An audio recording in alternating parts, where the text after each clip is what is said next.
Hello, this is Dr. Michael Hassan, the engineering doctor, and this is lecture number 20, Design with PAL for Programmable Array Logic of Chapter 4, Design with Standard Modules of the course Digital Logic Design. The next slide is a disclaimer for you to read. There are many references in Digital Logic Design. I cite 3 of them here. Chapter 4 contents, we started with decoders, decoder expansion, design with the decoders, code converters, encoders, multiplexers, multiplexer expansion, design with multiplexers, demultiplexers, read-only memory, design with the read-only memory, programmable logic array, and in this lecture we will talk about programmable array logic.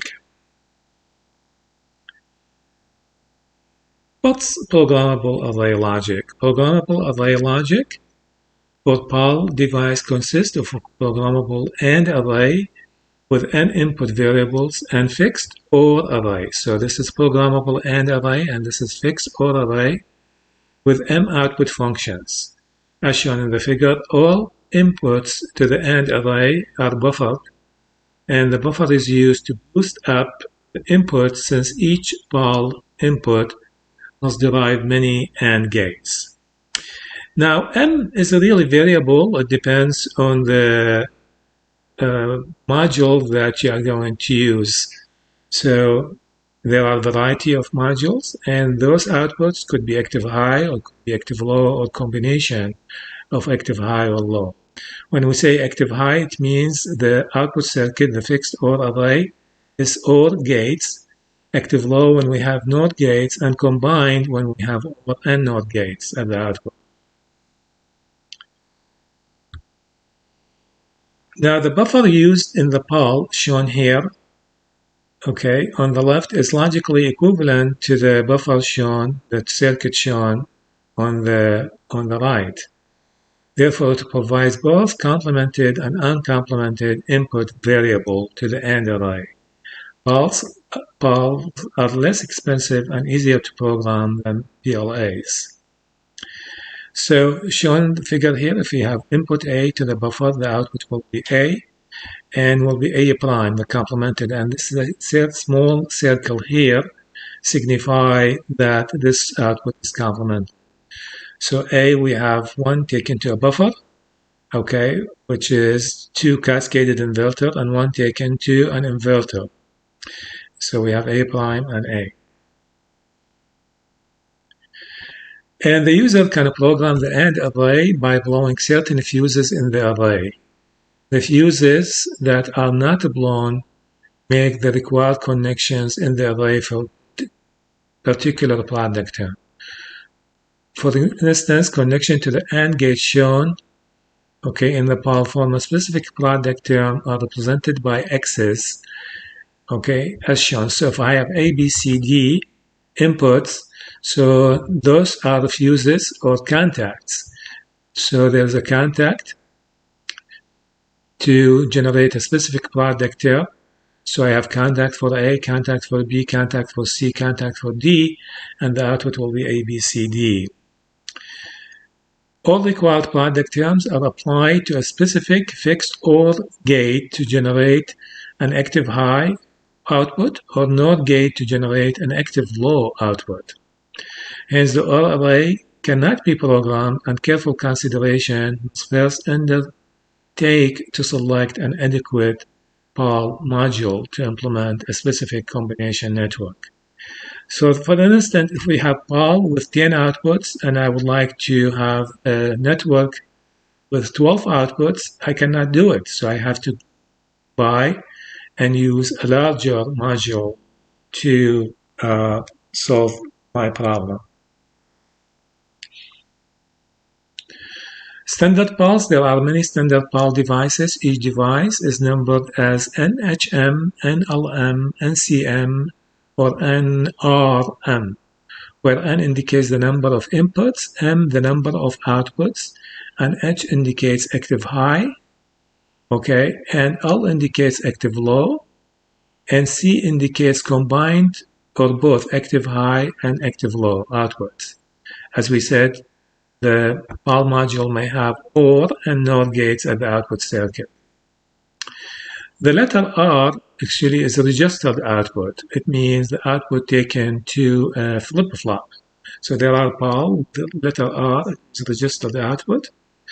Examples for popular PAL is the 10H8 has 10 inputs, 8 active high outputs with AND OR configuration. And there are two input for each OR gate. On the other hand, the 14L4 PAL has 14 inputs and 4 active low outputs with AND NOR configuration, where each NOR gate has 2 inputs as well.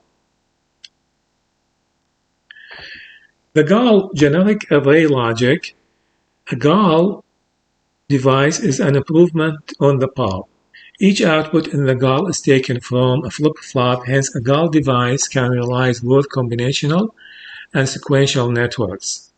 The GAL is also a field programmable and can be erased and reprogrammed many times.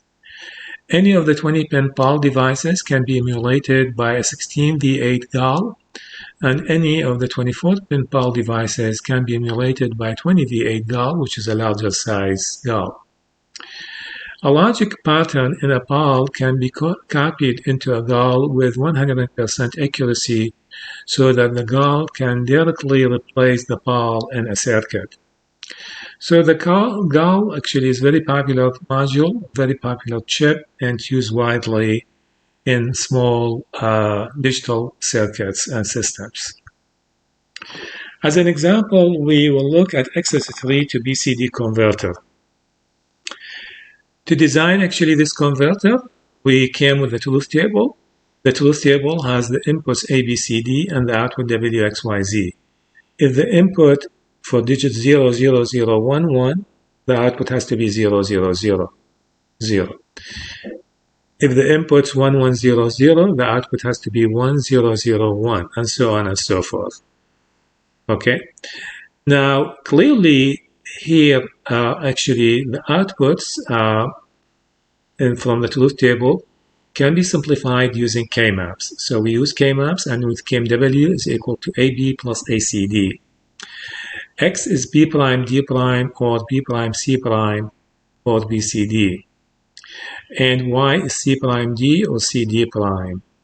Must be sum of product terms. And Z is equals to D prime. So once we have those equations, we can implement them easily with the, so we go to choosing the right PAL. We will implement equation WXYZ using a PAL. The minimum requirement for the chosen PAL should be 4 inputs because we have A, B, C, and D, the inputs. And 4 outputs, they are WXYZ. And we need 4 active high outputs with at least a 3 input OR gate because one of the terms has a 3 product terms. One of the output, which is X, has a 3 products. So one OR gate must be at least has 3 inputs, or 3 input OR gate. And the other 3 OR gate must have at least 2 inputs. So once so the 14H4 PAL fits the requirement. It has 14 inputs, 4 outputs with 4 input OR gates. And we are going to use it. The realization of the equation is shown on the next slide.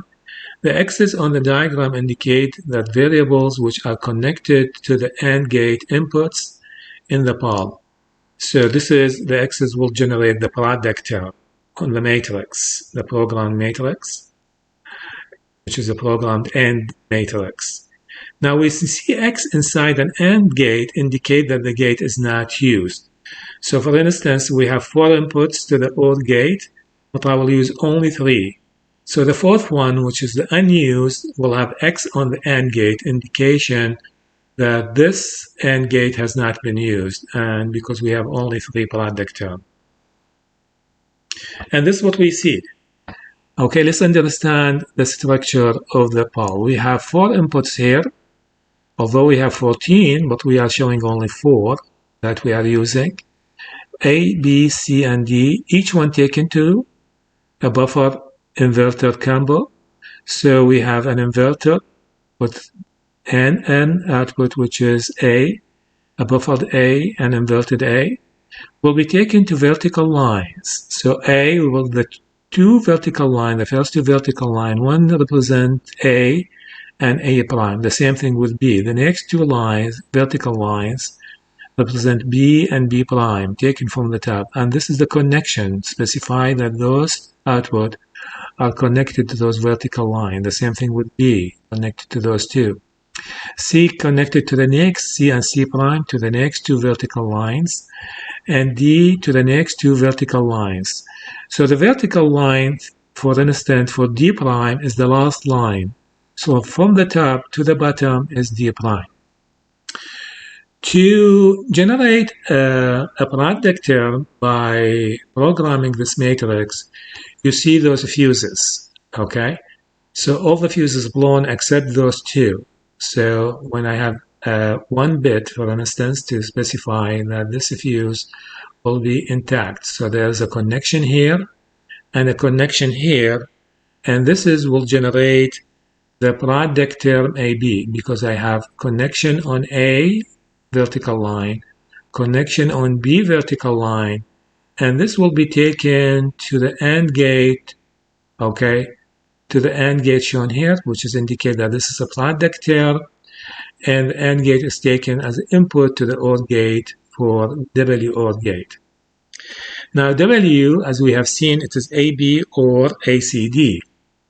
So we need another product term. Another product term, we have A and C, okay, and D. So ACD taken to the product term here, to the AND gate, and this will generate the second product term. So, and the other two inputs are not used. See, they are empty. There is no X's on them. There is no contact. They are empty. So the AND gate will have small x on the AND gate to specify that this line has not been used. There's no product term. So this, it is, although it is a 4-input OR gate, but we are using it as a 2-input OR gate. So, and this is we generated W. Okay, we generated W. Now for Z, for instance, Z is equal to D prime. So the only connection we have, this line, okay, with D prime. So I have X with D prime taken to the AND gate, but this is the only term. It is the only term, okay, it is D prime, and all the other inputs are not used. So we have X on the AND gate, X on the AND gate, and X on the third AND gate, on the fourth AND gate. And because the first AND gate, you see it here, there's no X in it, and the output Z will be equal to D prime. D prime, because only this X here connected. There's no other X's. And this will implement Z. And you check X and Y by the same way, okay? And clearly we implemented an XS3 to BCD converter by programming the AND matrix, the AND array, and by doing this, we implemented 4 functions, W, X, Y, and Z, using a simple PAL chip. And this is the end of the lecture. I would like to thank you so much for listening. Please subscribe by clicking on the logo, which is the blue circle that you will see at the end of the presentation. And hopefully to see you soon. Sincerely, Dr. Hassan.